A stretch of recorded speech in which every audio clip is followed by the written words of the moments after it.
Hello guys, welcome to GS Rino the travel വ്ലോഗിലേക്ക് എല്ലാവർക്കും സ്വാഗതം. നിങ്ങളെല്ലാവരും സുഖമായിട്ടിരിക്കുന്നു എന്ന് വിശ്വസിക്കുന്നു. വീണ്ടും കുറേ നാളുകൾക്ക് ശേഷമാണ് ഞാനൊരു വീഡിയോ ആയിട്ട് വരുന്നത്. ഞാനിന്ന് കുറച്ച് സെൽഫ് വ്ലോഗുകളാണ് എടുത്തേക്കുന്നത്. ഇങ്ങനെയുള്ള ഫേസ് വെച്ചിട്ടുള്ള വ്ളോഗ്സിനെ പറ്റി നിങ്ങളുടെ അഭിപ്രായം എന്താണ്? ഇങ്ങനെയുള്ള വീഡിയോകൾ നല്ലതാണോ? ഇങ്ങനെയുള്ള ട്രാവൽ വീഡിയോകൾ ചെയ്യുമ്പോൾ അത് എങ്ങനെ നിങ്ങൾക്ക് ഇഷ്ടപ്പെടുന്നുണ്ടോ എന്നുള്ളത് നിങ്ങളുടെ പേഴ്സണലായിട്ടുള്ള അഭിപ്രായങ്ങൾ എനിക്ക് എൻ്റെ കമൻസിൽ പറയാം, അല്ലെങ്കിൽ പേഴ്സണലായിട്ട് പറയാം. അതിനു വേണ്ടിയും കൂടെയാണ് ഞാൻ ഈ കുറച്ച് സമയത്തേക്ക് എൻ്റെ ഒരു ഫേസ് ഉള്ളൊരു വീഡിയോ വ്ളോഗ് ചെയ്തേക്കുന്നത്. നമുക്കിന്ന് ജർമ്മനിയിലെ ഒരു അടിപൊളിയായിട്ടുള്ള വിശേഷങ്ങളിലേക്ക് നമുക്ക് പോകാം. വീഡിയോ തുടങ്ങുന്നതിന് മുമ്പ് തന്നെ ഞാൻ നിങ്ങൾക്ക് ഒരു ജർമ്മനിയിലെ ഒരു ശ്മശാനമാണ് കാണിച്ചു തരുന്നത്. ഞാൻ പോകുന്ന വഴിയിൽ ഞാൻ കണ്ടതാണ്. വളരെ മനോഹരമായിട്ടാണ് ഇവിടുത്തെ ശ്മശാനങ്ങളെ ഓർമ്മപ്പെടുത്തുന്നത്. അതിന് ഓരോ ശ്മശാനങ്ങൾക്കും ഓരോ കല്ലറകൾക്കും ഓരോ കഥകൾ പറയാനായിട്ടുണ്ട്. അതിൻ്റെ ഡീറ്റെയിലൊക്കെ അതിലവിടെ രേഖപ്പെടുത്തിയിട്ടുണ്ട്. ജർമ്മനിയിൽ പൊതുവേ ഇതുപോലെയുള്ള ഈ ശ്മശാനങ്ങളൊക്കെ വളരെ ആൾക്കാർക്ക് കയറി ചെല്ലാൻ പറ്റുന്ന ഒരു പാർക്ക് മാതിരിയാണ് അവരതിന് ചെയ്തത്. അതിൻ്റെ ഒരു വീഡിയോ ഞാൻ ചെയ്യുന്നുണ്ട്. അപ്പോൾ നമ്മളിന്ന് കാഴ്ചകളിലേക്ക് പോകാം. ഞാൻ പറഞ്ഞ പോലെ ജർമ്മനി വീണ്ടും ഈ മഞ്ഞുകാലമൊക്കെ കഴിയാറായിക്കൊണ്ടിരിക്കുകയാണ്. ഏകദേശം ഈ മാസം കഴിയുന്നതോടു കൂടി മഞ്ഞുകാലത്തിൻ്റെ അവസാനമാകും. പിന്നെ ഇവിടുത്തെ പൂക്കാലമാണ്. പിന്നെ ഇപ്പം ചെറിയ ചെറിയ പൂക്കളൊക്കെ വന്നു തുടങ്ങിയിട്ടുണ്ട്. ഇതിൻ്റെ ഒരു അവശേഷിപ്പായിട്ട് കിടക്കുകയാണ്. ഈ കാണുന്ന മരങ്ങളൊക്കെ ഇനി കുറച്ച് നാളുകൾ കഴിയുമ്പോൾ പൂക്കളൊക്കെ ആയിട്ട് വളരെ മനോഹരമായിട്ട് നിൽക്കുന്നത് കാണാനായിട്ട് സാധിക്കും. അതൊക്കെ ഇപ്പോൾ കണ്ടു കഴിഞ്ഞാൽ അസ്ഥിക്കൂടം മാതിരിയാണ് ഏകദേശം എല്ലാ പാർക്കിലും എല്ലാ ലൊക്കേഷനിലും ഇങ്ങനെയൊക്കെയാണ്. ചില സ്ഥലങ്ങളിലൊക്കെ ഇതുപോലെ വെറൈറ്റി ആയിട്ട് ഏതെങ്കിലുമൊക്കെ പൂക്കൾ വിരിഞ്ഞ് നിൽക്കുന്നതായിട്ട് കാണാൻ സാധിക്കും. വളരെ മനോഹരമാണ്. അതുപോലെ ഈ താഴെ കാണുന്ന ഈ ഗ്രീൻ കളർ അടിച്ച് കിടക്കുന്ന ഈ പുല്ലുകളിലൊക്കെയും വ്യത്യസ്ത നിറത്തിലുള്ളതും വ്യത്യസ്ത തരത്തിലുമുള്ളതുമായിട്ടുള്ള പൂക്കളെ നമുക്ക് കാണാൻ സാധിക്കും. അത് ഈ സമയത്താണ് ഇതൊക്കെ വരുന്നത്. ഇനി കുറച്ചുകൂടെ കഴിഞ്ഞ് കഴിഞ്ഞാൽ ഇതിൻ്റെ സീസണാണെന്നാണ് പറയുന്നത്. നമുക്കിന്ന് വളരെ വ്യത്യസ്തമായിട്ടുള്ള സ്ഥലമൊന്നുമല്ല, എങ്കിലും ജർമ്മനിയിൽ ഒരു മനോഹരമായിട്ടുള്ളൊരു സ്ഥലമാണ്. ആ വിദൂരത്ത് കാണുന്നതാണ് ആ സ്ഥലം. അവിടേക്കാണ് നമ്മൾ പോകുന്നത്. നമുക്ക് കുറച്ച് ദൂരം പോകാം. അപ്പോൾ മച്ചന്മാരെ, ഇതാണ് നുമ്മ പറഞ്ഞ ആ സാധനം. ഏത്? The tiger and the turtle the magic mountain എന്ന് വിളിപ്പേരുള്ള ഈ സാധനം കണ്ടു കഴിഞ്ഞാൽ ഏതോ ഒരു ഒരു ട്രെയിലർ ലുക്കൊക്കെ ഉണ്ട്. അതിൻ്റെ അകത്ത് നമ്മൾ വിചാരിക്കുന്നത് എന്തെങ്കിലും വല്ല ട്രെയിന് പോലത്തെ സാധനങ്ങളൊക്കെ പോണ സാധനമാണെന്നൊക്കെ നമുക്ക് തോന്നുമെങ്കിലും അതൊന്നുമല്ല.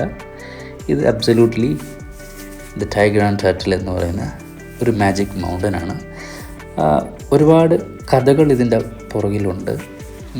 അതുപോലെ വളരെ നിസാരവുമാണ്. വളരെയധികം ഒരുപാട് കഥകളൊന്നുമില്ല. ഇത് സിമ്പിളായിട്ട് പറഞ്ഞു കഴിഞ്ഞാൽ ഒരു റോളർ കോസ്റ്റർ എങ്ങനെ നമുക്ക് കാൽനടയായിട്ട് യാത്ര എന്നുള്ളതിൻ്റെ ഏറ്റവും വലിയ ഉദാഹരണമാണ് ഈ കാണുന്ന ഈ TT, അതായത് tiger and turtle the magic mountain എന്ന് പറയുന്നത്. ജർമ്മനിയിലെ ഡൂയിസ്ബർഗിൽ കണ്ടുവരുന്ന ഒരു കാഴ്ചയാണ്. ഡൂയിസ്ബർഗ് എന്ന് പറയുന്ന ഒരു ചെറിയൊരു മലനിരയിൽ ഉള്ള ഒരു മലയുടെ മുകളിൽ പണിത് വെച്ചിരിക്കുന്ന രണ്ട് ജർമ്മൻ കലാകാരന്മാർ ചേർന്ന് പണിത ഒരു കലാസൃഷ്ടി തന്നെയാണ്. അതിമനോഹരമായിട്ടുള്ള കലാസൃഷ്ടി തന്നെയാണ്. ഇത് ഏകദേശം ഇതിന് 2 മില്യൺ യൂറോസ് ചെലവഴിച്ചാണ് ഇത് പണിതേക്കുന്നത്. ഒന്നൊന്നര പണി തന്നെയാണ്. 2011 ഇത് പൊതുജനങ്ങൾക്ക് വേണ്ടി ഇത് ഓപ്പൺ ആക്കി കൊടുത്തിരിക്കുന്നത്. ഈ കാണുന്നത് പോലെ തന്നെ ഇതിൻ്റെ ചുറ്റും ഒരുപാട് ഫാക്ടറികളാണ് നിങ്ങൾ കണ്ടുപിടിക്കുന്നത്. ഒരുപാട് ഫാക്ടറീസൊക്കെ ഉള്ള ലോട്ട് ഓഫ് ഫാക്ടറീസ് ഉള്ള ഒരു ഗ്രീനറി ആയിട്ടുള്ളൊരു സ്ഥലം കൂടെയാണ് ഇത്. കണ്ടില്ലേ, എത്ര പച്ച പിടിച്ച് നിൽക്കുന്ന ഒരു മൊട്ടക്കുന്നിൻ്റെ മണ്ടയിൽ കൊണ്ട് ഒരു റോളർ കോസ്റ്റർ. അതിലുകൊണ്ട് നമുക്ക് നടന്ന് മുകളിൽ ചെന്ന് കയറാൻ പറ്റും. അതുപോലെ ഞാൻ പറഞ്ഞില്ലേ, ഇതൊരു ചെറിയ കഥയുണ്ട് ഇതിന്. ഒരു ടൈഗർ ആൻഡ് ടർട്ടിലിൻ്റെ കഥ അതിന് വലിയ കഥകളായിട്ടൊന്നും പറയാനായിട്ടില്ല. അത് സമയത്തിൻ്റെയും വേഗതയുടെയും ഇടയിലൂടെയുള്ളൊരു യാത്ര, അതിനെപ്പറ്റിയുള്ളൊരു ചെറിയൊരു അതിനെ സൂചിപ്പിക്കുന്നതെന്ന് മാത്രമേ ഉള്ളൂ. നമുക്കിത് ഈ റോളർ കോസ്റ്ററിൽ നമുക്ക് നടന്ന് മുകളിൽ വരെ പോകാനായിട്ട് പറ്റുമെങ്കിലും ചില സ്ഥലങ്ങളിൽ എന്താ പറയുക, ലൂപ്സ് ഉണ്ട്. സോ അവിടെ സ്ട്രിക്ട്ലി അവർ ലോക്ക്ഡാണ്, നമുക്ക് അതിന് മുകളിലോട്ട് പോകാനായിട്ട് പറ്റത്തില്ല. അതുപോലെ തന്നെ ഇതിലെപ്പോഴും നിരീക്ഷണത്തിന് ക്യാമറകളൊക്കെ ഉണ്ട്. അതുപോലെ LED ലൈറ്റുകൾ, രാത്രി സമയങ്ങളിൽ ഇതിൻ്റെ വ്യൂ വളരെ മനോഹരമായിരിക്കും.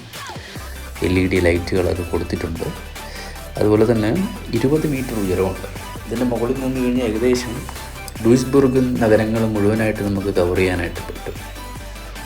അതുപോലെ വളരെ തണുത്ത കാലാവസ്ഥ ആയതുകൊണ്ട് അതിൻ്റെ മുകളിലോട്ട് പോകുന്തോറും തണുപ്പിൻ്റെ കാഠിന്യം കൂടിക്കൊണ്ട് തന്നെ ഇരിക്കും.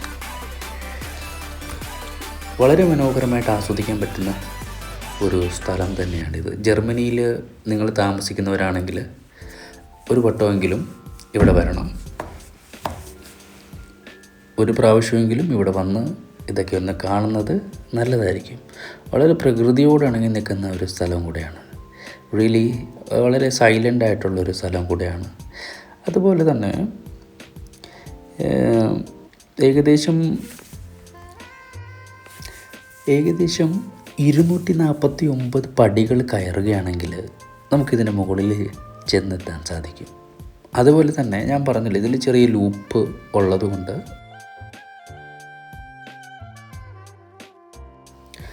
അതുപോലെ തന്നെ ഇതൊരു ജർമ്മനിയിലെ ഒരു പഴയ സിങ്ക് ഖനിയുടെ മുകളിലാണ് ഈ റോളർ കോസ്റ്റർ സ്ഥിതി ചെയ്യുന്നത്. അതുപോലെ തന്നെ ഞാൻ പറഞ്ഞല്ലോ, ഇതിലൊരുപാട് പടികളുണ്ട്. നമുക്ക് ഈ പടികളൊക്കെ കയറി മുകളിലൊക്കെ ചെല്ലാനായിട്ട് സാധിക്കും. പടികളൊക്കെ കയറി മുകളിൽ പോകുന്ന വഴിയിലൊക്കെയും അവിടെ ഇവിടെയായിട്ട് ഇങ്ങനെ ലോക്കുകൾ കാണാൻ സാധിക്കും. ഇപ്പോൾ ഈ ജർമ്മനിയിൽ കണ്ടുവരുന്ന ഒരു പ്രത്യേകതയാണ്. ഇതൊക്കെ ഒരു വിശ്വാസത്തിൻ്റെ അടിസ്ഥാനത്തിൽ ഇങ്ങനത്തെ സ്ഥലങ്ങൾ കണ്ടാലും ഇങ്ങനെ കൊണ്ട് ലോക്കിടുവാണെങ്കിൽ അവരുടെ ലവ് സക്സസ് ആവുമെന്നൊക്കെ ആയിരിക്കും വിചാരിക്കുന്നത്. ഒക്കെ ഓരോ വിശ്വാസങ്ങൾ. സോ അങ്ങനത്തെ കുറച്ച് ലോക്കുകളൊക്കെ നമുക്കിതിൽ കാണാനായിട്ട് സാധിക്കും. സോ അതുപോലെ നല്ല കാലാവസ്ഥയിൽ വരികയാണെങ്കിൽ അതിമനോഹരമായിട്ടുള്ള വിഷ്വൽ നമുക്ക് എടുക്കാനായിട്ട് സാധിക്കും. അതുപോലെ തന്നെ ഇവിടെ ഡ്രോൺ ഒക്കെ അലൗഡാണ്. സോ ഡ്രോണൊക്കെ ആയിട്ട് വരുന്നവർക്ക് വളരെ മനോഹരമായിട്ടുള്ള വീഡിയോ പകർത്താനായിട്ട് സാധിക്കും. സോ ഇത് സ്ഥിതി ചെയ്യുന്നത് ജർമ്മനിയിലെ ഡൂയിസ്ബുർഗ് എന്ന് പറയുന്ന ഒരു സ്ഥലത്താണ് ഇത് സ്ഥിതി ചെയ്യുന്നത്. നിങ്ങൾ ഡൂയിസ്ബുർഗിൽ വരികയാണെങ്കിൽ തീർച്ചയായും ഈ വ്യത്യസ്ത സ്ഥലം കാണാൻ മറക്കരുത്. മനോഹരമായിട്ടുള്ളൊരു ശില്പമാണ്. അതുമാത്രമല്ല അവരുടെ ആ ഒരു കാഴ്ചപ്പാടിനെ അപ്രിസിയേഷൻ ചെയ്ത് തന്നെ അത് ഇതുപോലെയൊക്കെയുള്ളൊരു ശില്പം ഉണ്ടാക്കുക, അതിനെ ബാക്കി എന്താ പറയുക, കാഴ്ചക്കാരെ ആശ്ചര്യപ്പെടുത്തുന്ന രീതിയിലും അതുമാത്രം കാഴ്ചക്കാർക്ക് അതിൻ്റെ അകത്ത് ഇൻവോൾവ്ഡ് ആകാനും അതിൽ കയറി ചെല്ലാനും ഒക്കെ സാധിക്കുന്ന രീതിയിൽ ഒരു ശില്പങ്ങൾ ക്രിയേറ്റ് ചെയ്യുന്നതൊക്കെ ഹാറ്റ്സ് ഓഫ് ആണ്. സോ ഇങ്ങനെയുള്ള സ്ഥലങ്ങൾ സന്ദർശിക്കുക. നിങ്ങൾക്ക് അതുപോലെ തന്നെ ഇത് കാണുന്നത് പോലെയല്ല, അതിൻ്റെ മുകളിലേക്ക് കയറി പോകുന്തോറും ധൈര്യം ചോർന്നു പോകാതിരിക്കുക. സോ ഇതുപോലെയുള്ള വളരെ മനോഹരമായിട്ടുള്ള ഒരുപാട് വീഡിയോകളുമായിട്ട് ഞാൻ വീണ്ടും കടന്നു വരും. സോ ഈ വീഡിയോ കാണുക, നിങ്ങൾ ഷെയർ ചെയ്യുക, അതുപോലെ എൻ്റെ ചാനൽ സബ്സ്ക്രൈബ് ചെയ്യുക. GS ശ്രീനു യാത്രകളുമായിട്ട് ഞാൻ വീണ്ടും വന്നുകൊണ്ടേയിരിക്കും. അപ്പോൾ ഇന്നത്തെ കഥകളൊക്കെ ഈ റോളർ കോസ്റ്ററിനെ ബേസ് ചെയ്തിട്ടുള്ളതാണ്. അപ്പം ഇതുപോലെ മനോഹരമായിട്ടുള്ള ഒരു പുതിയ കഥയുമായിട്ട് നമുക്ക് വീണ്ടും കാണാം. അതുവരേക്കും നിങ്ങളിത് സബ്സ്ക്രൈബ് ചെയ്യാനായിട്ട് മറക്കരുത്. സബ്സ്ക്രിപ്ഷൻ കൂടുന്നതനുസരിച്ച് എൻ്റെ വീഡിയോയുടെ ക്വാളിറ്റികൾ കൂടിയിട്ടായിരിക്കും. So please stay tune for GS Train of the Travel.